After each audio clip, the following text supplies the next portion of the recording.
You're with her. Things are going well. You're kissing, you're turned on. Your body starts responding. And for a second, you feel relief. Okay, maybe I'm good. Then the one thought hits. Is it working? And almost instantly, everything changes. You stop feeling her. You stop enjoying the moment. You start checking yourself. Am I hard enough? Can she tell? What if I lose it? What if it happens again? What if she gets disappointed? What if this ruins everything? And then the exact thing you were afraid of starts happening. Your body pulls back. Your erection fades. Your chest tightens. Your mind races. And now you're thinking, see, I knew it. I'm broken. But that's not always what happened. A lot of the time, you didn't lose it because you're broken. You lost it because the moment you stopped being intimacy, it became a test. That's what this video is about. Why you can be turned on 1 second and then lose everything the second you start to think about whether it's working. And more importantly, what you need to start practicing instead.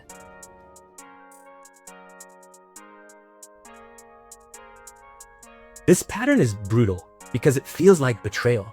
Your body starts responding, so you think you're safe, you think finally it's working, but then you notice it's working. And once you notice it, you try to hold on to it. And once you try to hold on to it, you start controlling it.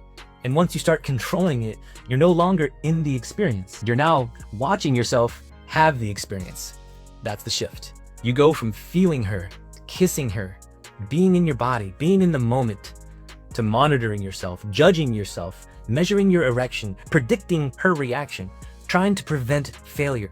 And that shift changes the entire internal environment because your body does not experience monitoring as sexy. Your body experiences monitoring as pressure, and pressure is one of the fastest ways to kill arousal. This is why a man will say, I was fine until I thought about it. Or I was hard and then I checked and it disappeared. Or the more I try to keep it, the faster I lose it. That's not random. That's the performance pressure loop. Let me break this down simply. The loop usually looks like this. First, intimacy starts. Then arousal begins. Then you notice arousal. Then you check if it's strong enough. Then checking creates pressure. The pressure creates threat. The threat pulls you out of arousal. Then arousal drops. Then you panic. And panic creates more threat. And the body shuts down even more. That's the loop. And the cruel part is that the fear of losing your erection can become the thing that makes you lose it. Not because you're weak, not because you're not masculine, not because you're not attracted to her, but because your nervous system is responding to pressure. This is the piece that most men miss. An erection is not just a mechanical event. It's also connected to your nervous system. If your system feels safe, connected, present, and open, arousal has a better chance of building naturally. But if your system feels watched, judged, exposed, threatened, or under evaluation, arousal often pulls back. That's not a moral failure. That's your biology. Your body is not trying to embarrass you. It's trying to protect you. The problem is, it started treating intimacy like danger.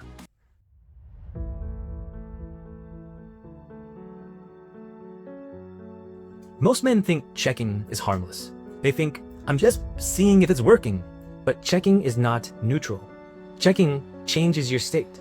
The second you ask, am I hard? You're no longer fully with her. Now you're with yourself. But not in a grounded way, in a suspicious way. You are now inspecting yourself. You're scanning for signs of failure. You're searching for evidence that something is wrong. And whatever you search for, your nervous system starts preparing for. If you search for danger, your body starts bracing for danger. If you search for failure, your body starts preparing for failure. If you search for rejection, the body starts protecting against rejection. This is why the checking often feels responsible, but actually makes the problem worse. It feels like you're trying to stay in control, but arousal doesn't usually respond well to control. Arousal responds better to presence, to sensation, to connection, to safety, to not being forced. Think about sleep. You can't force yourself to sleep by checking every 10 seconds if you're asleep yet. Am I asleep? Is it happening? How close am I? Why am I not asleep? Maybe I'll never sleep. Arousal works in a similar way, okay? You can create the conditions for it. You can invite it. You can relax into it. But the second you start demanding proof, you often push it further away.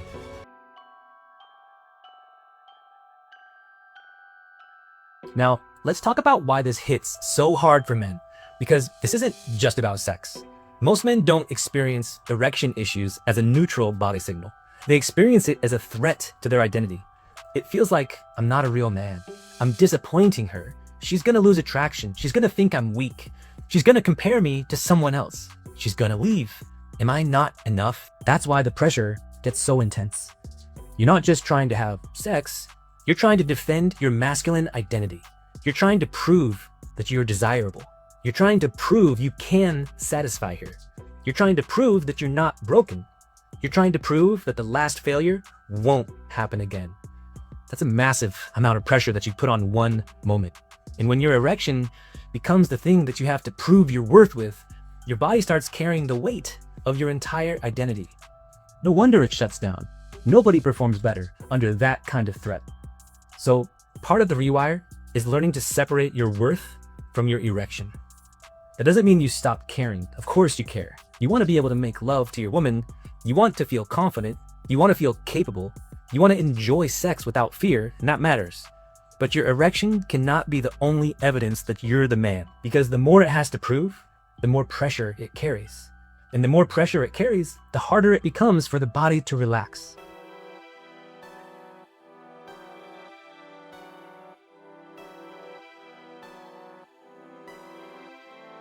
There's a term often used in sexual performance anxiety called spectatoring, and it means that you stop being inside the experience and you start watching yourself from outside the experience. Instead of being the man in the moment kissing the girl, you become the judge in the corner. You're watching your body, you're watching her face, you're watching your performance, you're watching for signs that something's wrong, and that creates a split. One part of you is trying to be intimate, while the other part of you is grading the intimacy while it happens. That split is exhausting. It destroys presence, because sex requires some level of surrender. Not surrender as weakness. Surrender as in letting yourself be in the moment, letting the sensation build, letting your body respond, letting connection happen. But spectatoring does the opposite. It pulls you out of the body and into analysis. And analysis is not sexy. Okay, you cannot think your way into embodied confidence. You practice your way into it.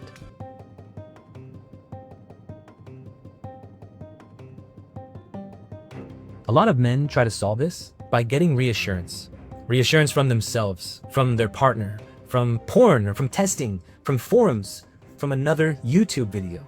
They want someone or something to tell them, you're okay. And reassurance can help for a moment, but if you depend on reassurance, the anxiety is usually going to come back. Because the deeper issue is not that you just need to hear you're okay. The deeper issue is that your body doesn't trust the moment. So even if she says, it's okay, I'm not mad, I still want you, I'm not judging you, that can help emotionally. But if your nervous system still reads the situation as a test, the pressure can remain. This is why so many men say that my partner is supportive, but I still can't relax. Because support is valuable, but it doesn't automatically uninstall the pressure loop. You have to retrain how you relate to the moment. You have to practice coming back into your body. And you still have to stop treating arousal like some fragile thing that you have to guard every second. You still have to build self-trust.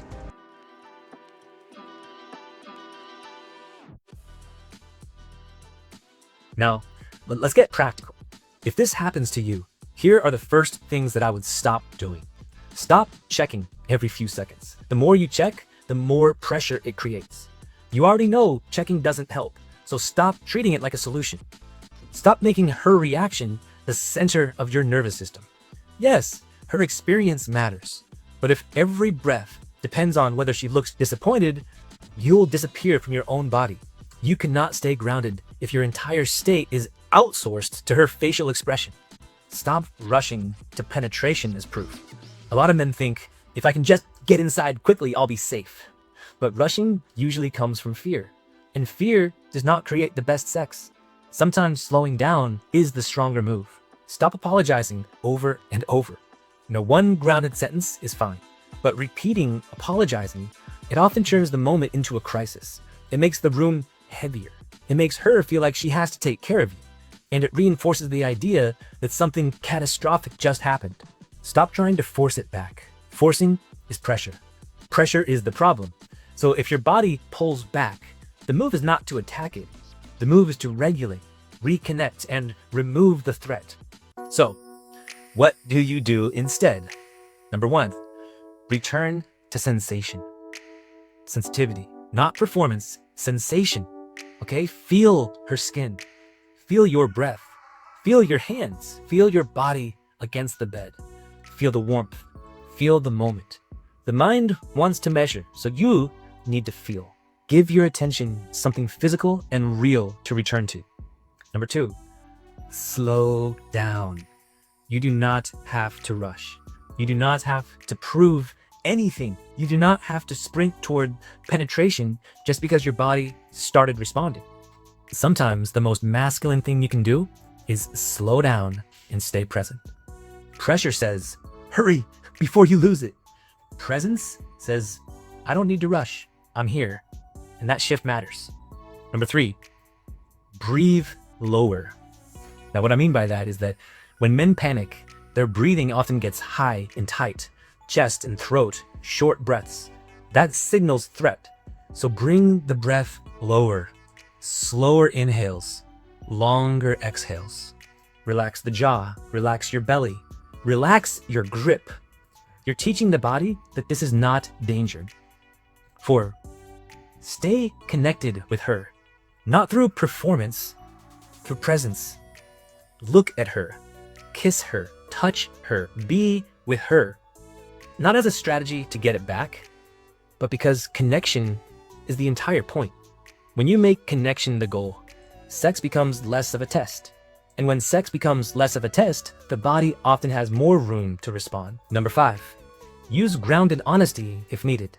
Not panic, not confession, not a shame spiral. Grounded honesty. Something like, I'm in my head for a second. I want to slow things down and just be with you. That's different from, oh my God, I'm so sorry. This always happens. I don't know what's wrong with me. Are you mad? Do you still like me? One creates space. The other creates pressure. The tone matters. The energy matters.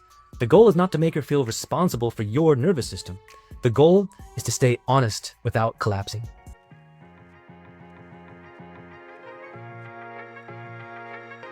Now, this isn't only an in-the-moment problem. The moment exposes the deeper pattern. If you're constantly anxious, overstimulated, ashamed, disconnected from your body, secretly testing yourself, watching porn to reassure yourself, or treating sex as proof of your masculinity, then this pressure loop has a lot of fuel. So the real work happens outside the bedroom too. You train your body to be less threat-based. You reduce the behaviors that keep you disconnected. You stop using porn or fantasy as reassurance. You practice stillness. You practice presence. You practice being in your body without needing constant stimulation. You build emotional honesty.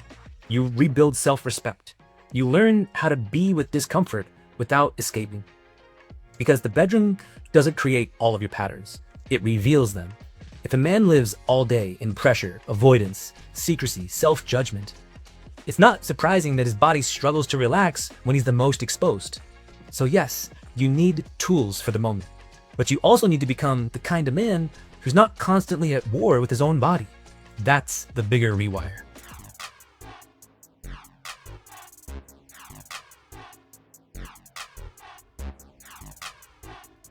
So here's the frame that I want you to take away from this. When you lose your erection after thinking about it, don't immediately say, I'm broken.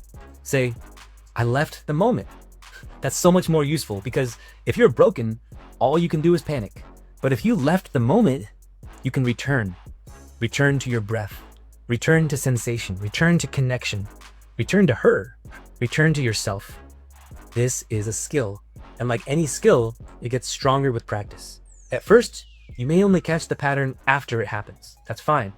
Then you start catching it while it's happening. That's progress. Then you start catching it before it takes over. That's growth. Eventually, the thought, is it working, doesn't have to hijack the whole moment. It can pass, and you can stay That is what you're training. Not perfect control, not permanent certainty, not guaranteed performance. Presence, resilience, self-trust, the ability to stay connected even when pressure appears. That's where confidence starts coming back. Look, brother, I know how heavy this can feel.